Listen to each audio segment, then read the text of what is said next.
Okay students, good morning to all of you. चलिए start करते हैं अपन आज। ओके स्टूडेंट्स, चलिए स्टार्ट करते हैं। हमारे पास में एक्सरसाइज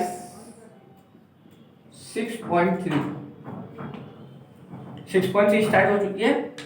तो हमने इसमें क्या देखा, हमने इसमें क्वेश्चन नंबर फर्स्ट कंप्लीट कर चुके हैं। अब हम फोकस करेंगे क्वेश्चन नंबर सेकंड पर। तो हमारे पास में इसमें क्या पूछा जाता है, देखिए सबसे पहले हम फोकस करते हैं कि without doing any calculation find the number which are surely not a perfect square। हमें बिना कैलकुलेशन किए हुए ये बताना है कि इनमें से कौन सा नंबर परफेक्ट स्क्वायर नहीं है। तो देखिए इसके लिए मैं सबसे पहले आपको जो मेरे पास में मैंने आपके लिए जो यूनिट डिजिट वाली एक सीरीज बनवाई थी उसको बना लेता हूं मैं। जैसे कि ये मेरे पास में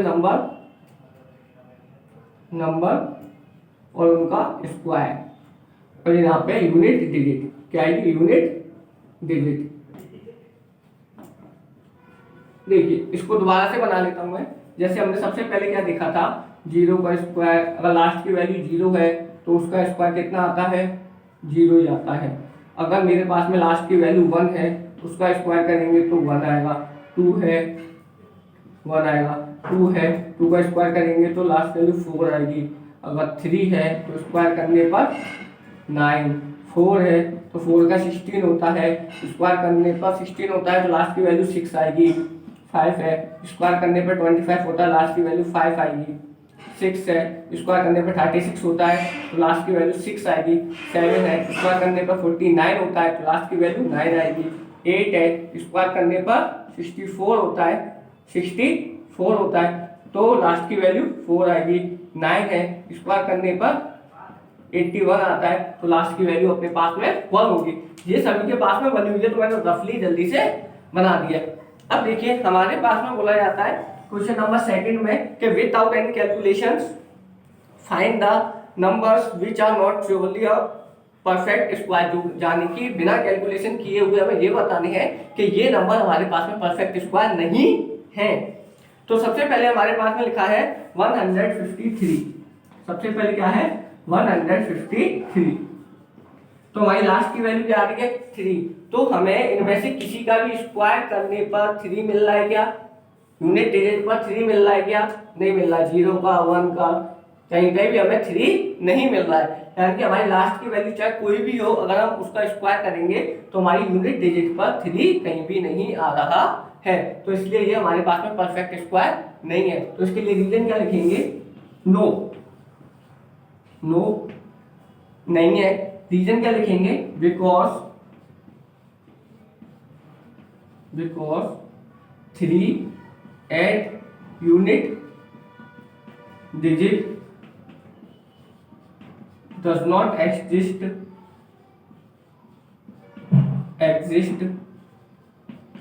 as a perfect square।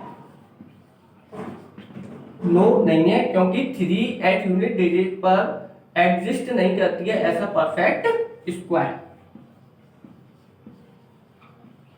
यानी कि हमारे पास में 3 यूनिट डिजिट पर परफेक्ट स्क्वायर के रूप में एग्जिस्ट नहीं करती है। ओके, क्लियर है।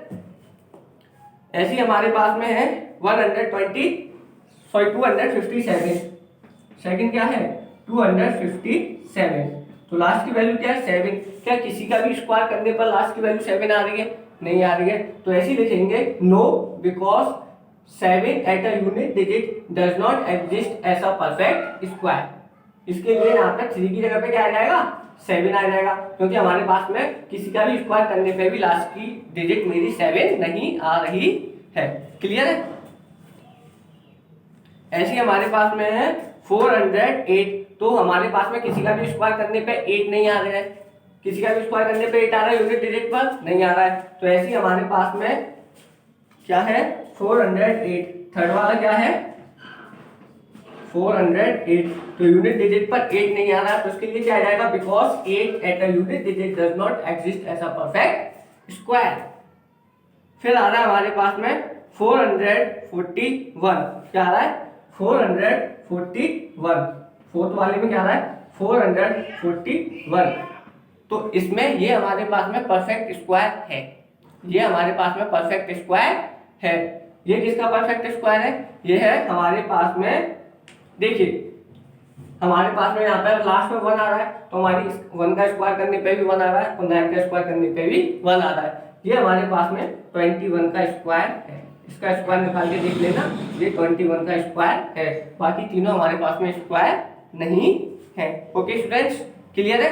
चलिए question number 3, find the square root of 100 and 169 by the method of a repetition subtraction, repeated subtractions. हमें स्क्वायर रूट बताना है 100 and 169 का by the method of repeated subtractions. ये रिपीटेड सब्ट्रैक्शन मेथड कौन सा है ये तो मुझे नहीं पता, लेकिन मुझे 100 और 169 का स्क्वायर जरूर आता है।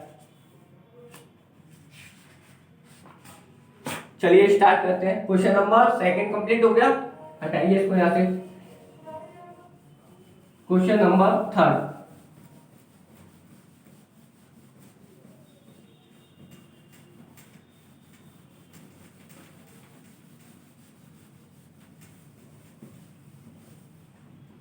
क्या है? 100 and 169, ये किसका स्क्वायर रूट है? तो हमारे पास में 100 किसका हो गया? 10 का, करके देख लेते हैं। 2 से करेंगे तो 50, 2 से करेंगे तो 25, 5 से करेंगे तो 5, 5 से करेंगे तो 1, तो ये 2 2 का पेयर बन गया, ये 5 5 का पेयर बन गया। इससे क्या निकाला हमने? 2, इससे क्या निकाला? 5। तो हमारे पास में 2 × 5 = 10 का हो गया। ये हमारे पास में डायरेक्ट 13 का होता है। 13 जा 169, 13 से क्या 1 टाइम्स में, ये एक पेयर बन गया। 13 इसका हो गया, ये किसका है? 110 का, और 169 है 13 का। क्लियर है? तो ये हो गया हमारे पास में क्वेश्चन नंबर 3। अब सब्ट्रैक्शन मेथड कौन सा है इसको बाद में देख लेंगे अपन, चिंता मत करिए, मेथड सभी सीखेंगे अपन। उसके बाद में आता है question number 4, find the square root of the following method by the prime factorisation. हमें प्राइम फैक्टराइजेशन मेथड से इनके स्क्वायर रूट निकालने हैं। क्वेश्चन नंबर 4, बच्चे अपना कोर्स जल्दी से खत्म करने की कोशिश करते हैं। हमारे पास में क्या है? क्वेश्चन नंबर 4 में स्क्वायर रूट निकालने by the prime factorisation method, यानी 729। पहला अपने पास में क्या है? 729। तो सबसे पहले प्राइम फैक्टराइजेशन का मतलब है कि इसको हम डिवाइड करेंगे bye the prime numbers. Prime numbers कौन से होते हैं? जो अपने खुद के टेबल में आते हैं और 1 के टेबल में आते हैं, जैसे कि 2, 3, 5, 7।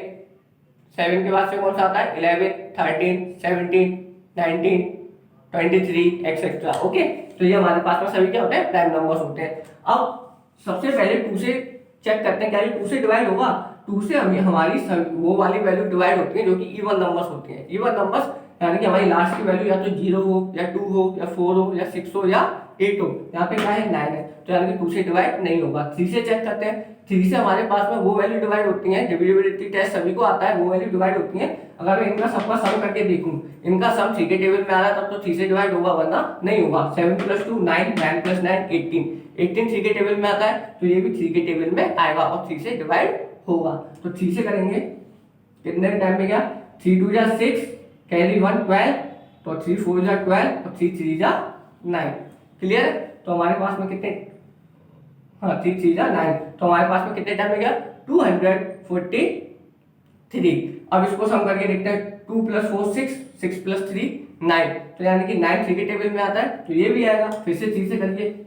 2 8 जा 24, सॉरी 3 8 जा 24 और 3 1 जा 3। क्लियर है?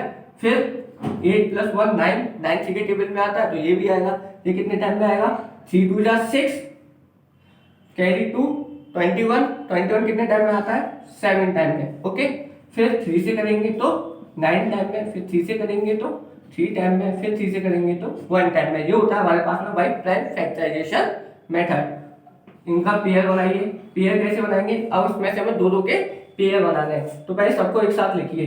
1 2 3 4 5 6, यानी कि 3 × 3 × 3 × 3 × 3 कितने हो गए? 1 2 3 4 5 × 3। ये हो गया हमारे पास में।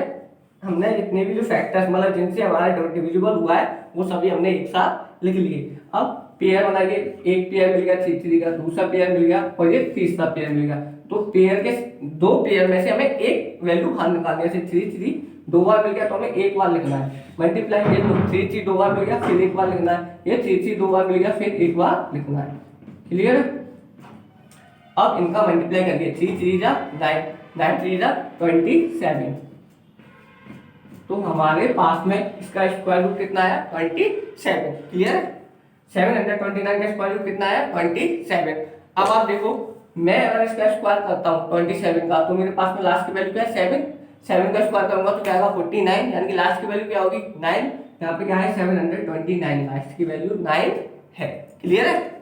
चलिए, तो इसी तरीके से हमारे पास में क्वेश्चन नंबर 4 है कंप्लीट हो जाएगा। इसमें सभी के सभी क्वेश्चन हमें इसी मेथड से करने हैं। Okay students, thank you to all of you. अगर कोई प्रॉब्लम होती है तो हम और नेक्स्ट क्लास में डिस्कस करेंगे। अगर कोई प्रॉब्लम होती है तो आप मेरे नंबर पर स्पेशली व्हाट्सएप पे क्वेश्चन नंबर लिख के सेंड कर सकते हैं, तो मैं उसके लिए अलग से क्लास बना दूंगा। Okay students, thank you to all of you.